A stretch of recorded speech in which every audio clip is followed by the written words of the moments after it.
Yes, I turned 60 and I survived leukemia. Lisa Gary's Korsland recently bought herself a Tesla as a reward for beating cancer. She underwent radiation as part of her treatment. As a side effect, she developed cataracts. She was in denial about it until one rainy summer evening on the road. It was 6 o'clock, it was heavy traffic. I said, I can't see. All the cars, it was all this big glare. It was like stars everywhere. Fortunately, Lisa's husband took the wheel, and Lisa realized she needed to have surgery. A JAMA study says having cataract surgery could help lower risks of car crashes. Nearly 560,000 patients were studied.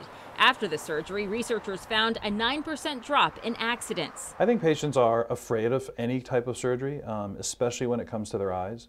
But what I would tell patients is cataract surgery is the safest surgery performed. Dr. Ralph Chu of Chu Eye Institute in Bloomington is her doctor who ultimately performed her surgery. Cataracts develop very slowly, and the brain does a good job at compensating for that degradation in vision.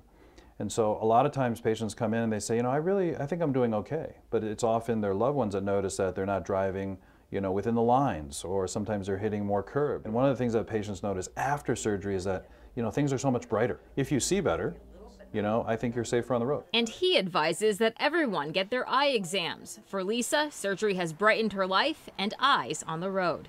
Camille Williams, KARE 11 News. Well, cataracts affect 1 in every 6 people over the age of 40. By age 80, more than half of all Americans have cataracts.